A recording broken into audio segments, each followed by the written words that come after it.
Okay, so we just spent last time graphing functions. Now we're going to get into piecewise functions, and you need to pay really close attention to this video. This is something you'll struggle with if you don't pay attention. Okay, so basically, a piecewise function is a function consisting of two or more functions, each with its own domain. So I didn't write an example here because I couldn't figure out how to get the application to do it, but here, so if we have like f of x equals, and then we're going to have this big bracket. So say we have like x plus 3 when x is less than negative 4, that's a 4, x squared when when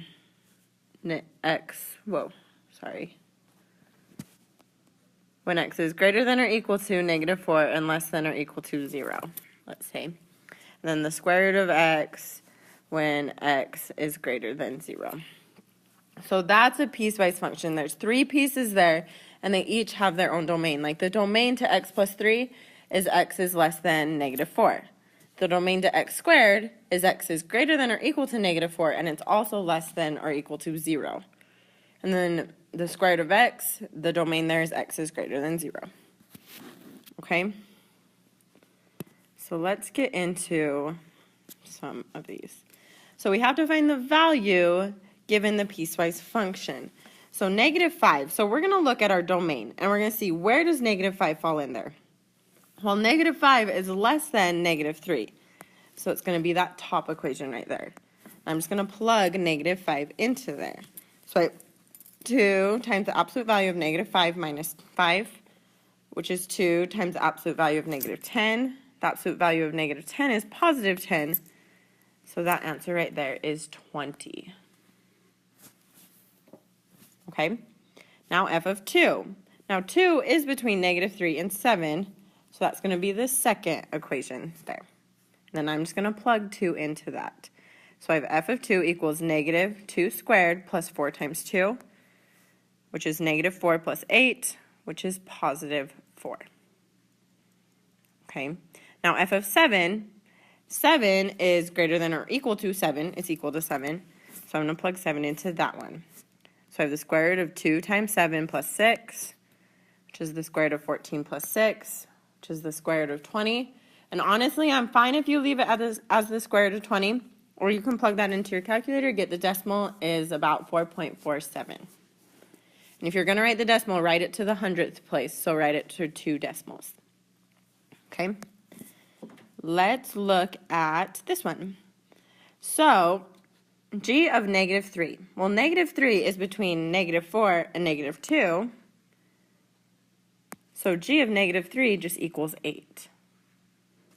Okay? 8 is greater than or equal to negative 2. It's greater than. And then this is the step function. So if you think of the step function, you start at the lowest value and you go a whole number value, and then you go up. So the step of 8 minus 4, that's 4, so that's just going to equal positive 4. Okay, if that was like 4.6, that would still equal 4. If that was 4.99999, that would still equal 4. If that was 3.9, that would equal 3. You always go down the number right before it. Okay, then so g of 3.1, that is also greater than or equal to negative 2, so I'm going to plug it into that last one. So that's the step of 3.1 minus 4, which is negative 0.9, and you go to the number lower than that, so it would be negative 1. You go to the whole number lower than that. Okay, so it would be negative 1. Hopefully that makes sense. If it doesn't, ask me questions tomorrow. Now let's actually graph these. So first thing we're going to do is we're going to draw a line where we have our inequalities. So we have x is less than 0 and x is greater than or equal to 0. So I'm going to draw a line right on x equals 0. And I just made it a dotted line just so we can see that. Okay?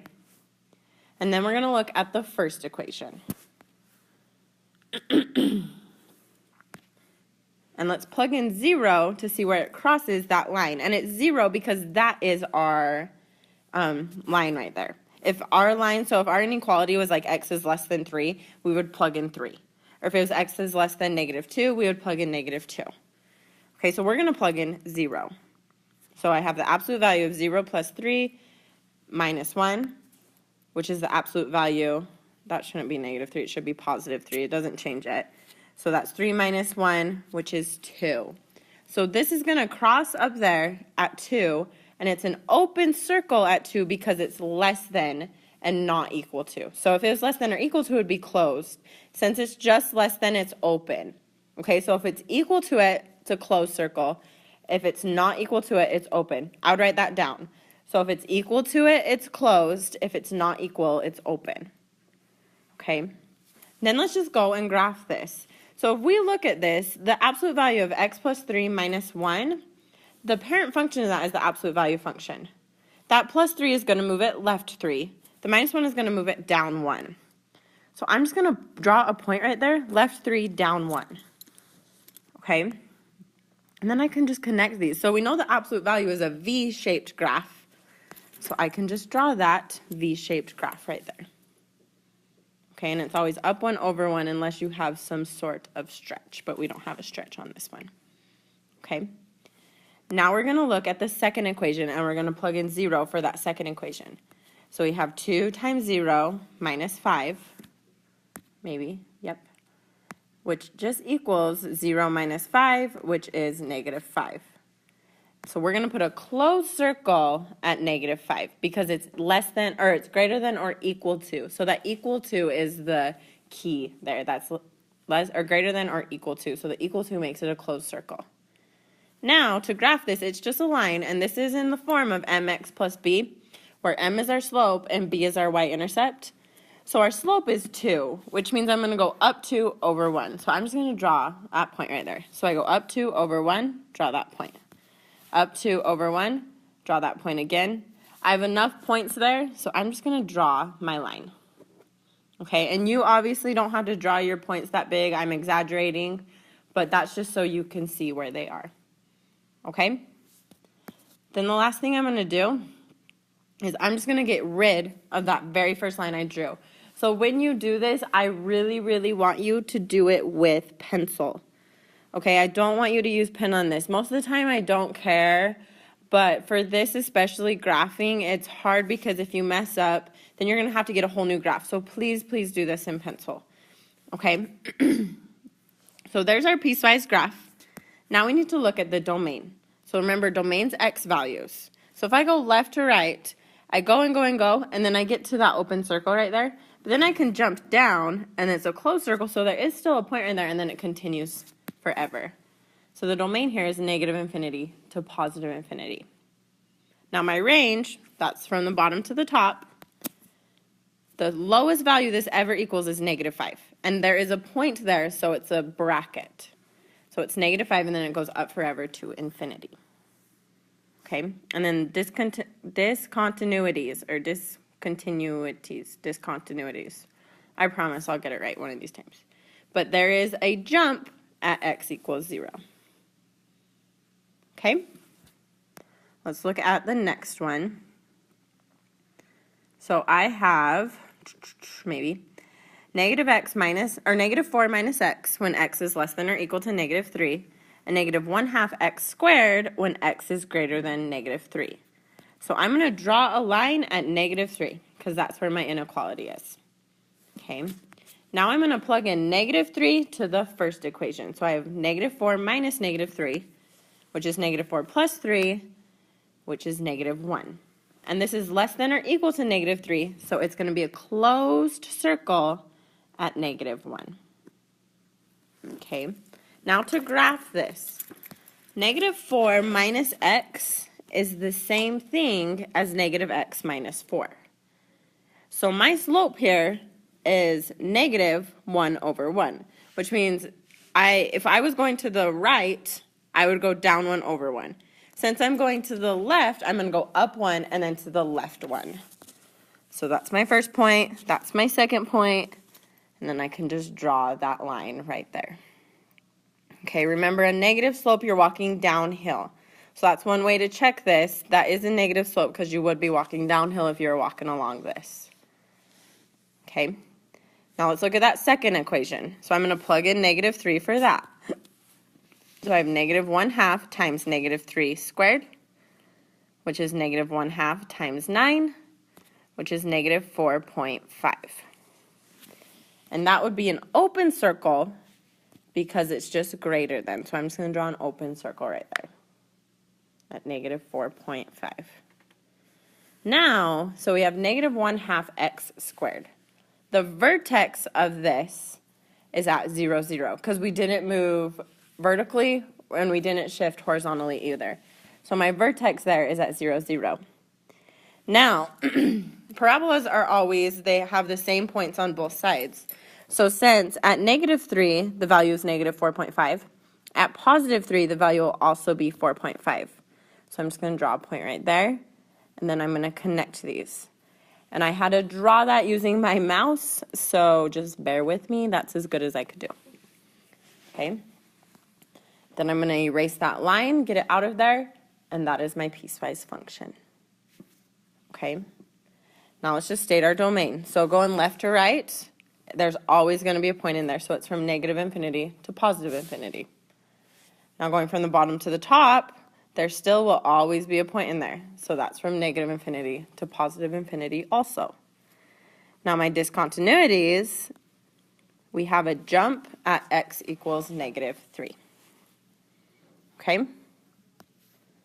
Let's do this one. So this time I'm going to have two different lines because I have three different inequalities, two different numbers though. So I have x is less than negative 1.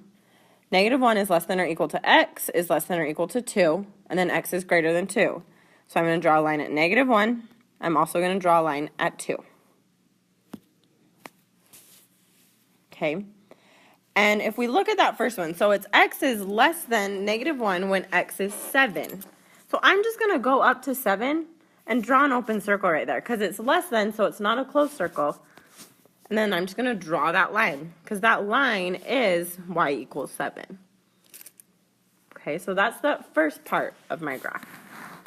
Now the second part, I'm going to plug in negative 1 to that equation. So negative 1 cubed minus 1, negative 1 cubed, negative 1 times negative 1 is positive 1, times negative 1 is negative 1.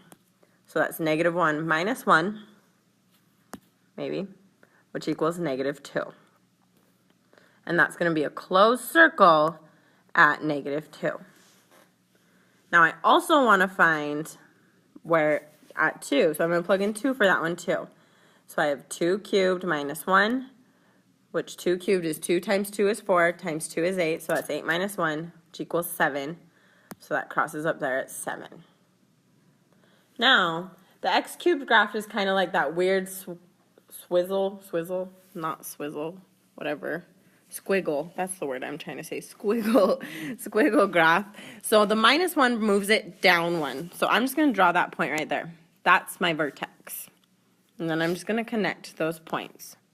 And again, I did that with my mouse, so you just have to bear with me. The lines aren't very nice, but you can get the gist of it. Okay? Then last, I need to do that last equation.